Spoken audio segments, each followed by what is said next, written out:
Hello everyone, would you like to build your NGO's resilience? Perhaps you're worried about how volatile the world is and are wondering what you can do to protect your charity and its vital services.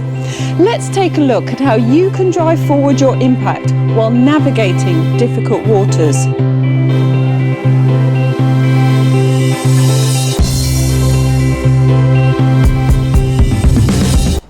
Hello everyone, I'm Louise from the Social Strategy Cafe and it's lovely to have you here.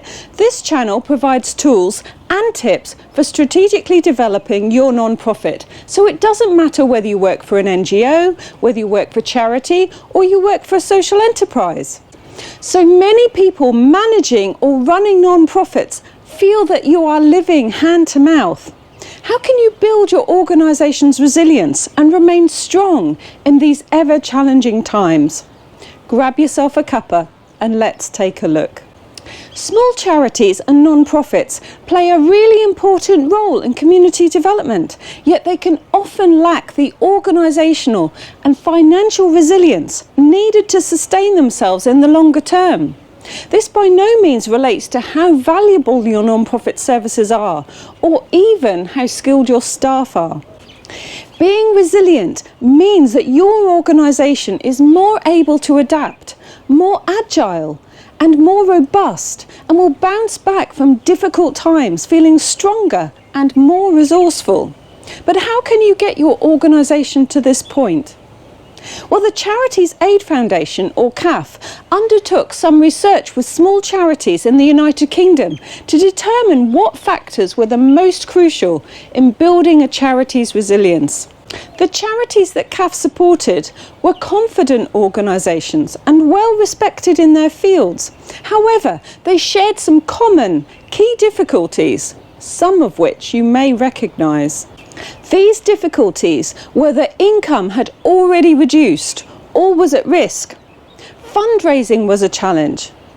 Infrastructure wasn't keeping pace with growth or change. Their operation was stretched in multiple ways and they feared it risked losing focus. The board wasn't always as assertive, engaged or diverse as it needed to be, and the CEO was stretched and the charity was overly reliant on their role. Does that sound familiar? So CAF decided to focus on supporting these small charities in 6 areas which were crucial to building the foundation of resilience. And these 6 areas are a clearly articulated and widely understood charity mission and purpose. So charities need to be clear across their organisations what is their purpose and what isn't. The second area is having an awareness of the external environment in which they operate. Charities need to understand what their external environment is and not just focus on what is going on inside their organisations. The third area is effective leadership from both the board and from senior staff. This again meant that the leadership teams needed to spend time on focusing on the bigger picture rather than just day-to-day operations. The fourth area was having networks and partnerships that support the charity's mission and purpose. Charities need to be well networked and partner with organisations that really support the charity's mission and purpose. The fifth area is having finance and operations that are fit for purpose.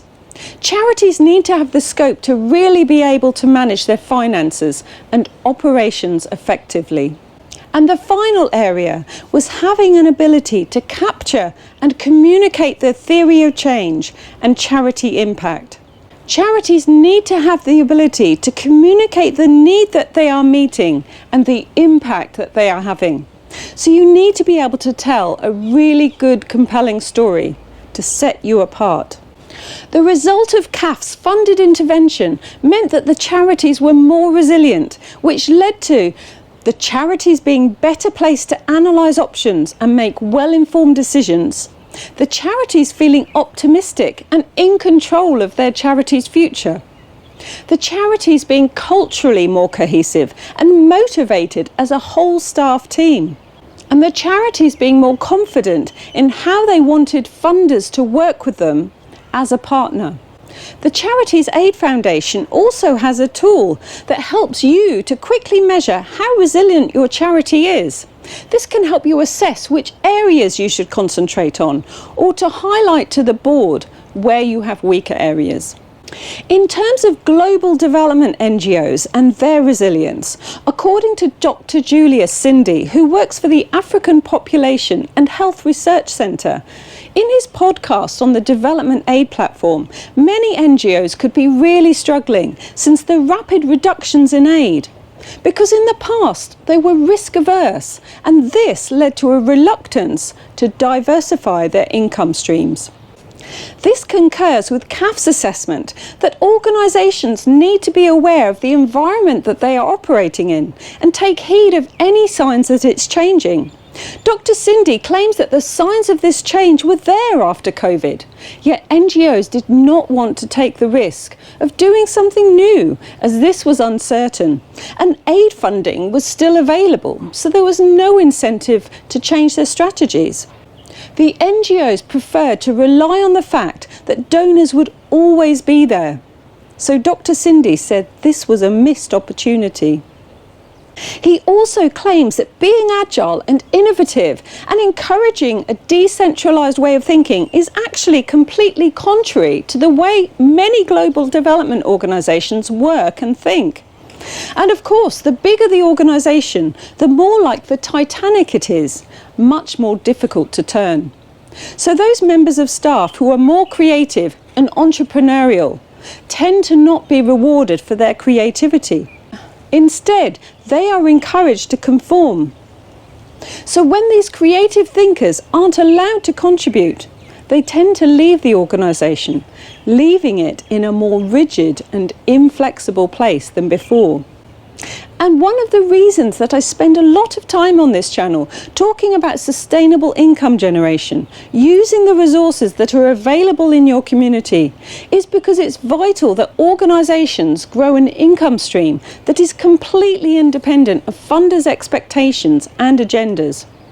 And developing your own income stream can also cover core costs and organisational development, so that you are much more flexible to do the project interventions that you and your communities choose, not your funders.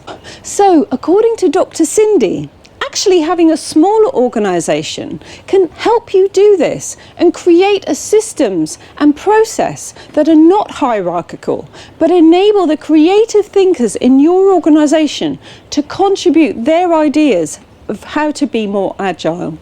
Dr. Cindy's recommendations for any of you who are running NGOs and panicking about next year's budget are to pause your proposal writing just for a moment, to focus on organisational readiness, establishing clear governance, having clarity about your impact, and making sure that this is really visible to your stakeholders and those who could support you. He states that your mission should be sharp and that your financial tracking should be working well. He says that you need to know who you need to communicate your impact with. He stresses the need to innovate and work with other like-minded organisations, because the days of working alone are over. He emphasises the need to know who your supporters are and who they could be, and to tell them really good stories about your beneficiaries, what their needs are, and how you are meeting their need. So interestingly enough, that is very similar advice to what the Charities Aid Foundation recommends. I hope you find it useful.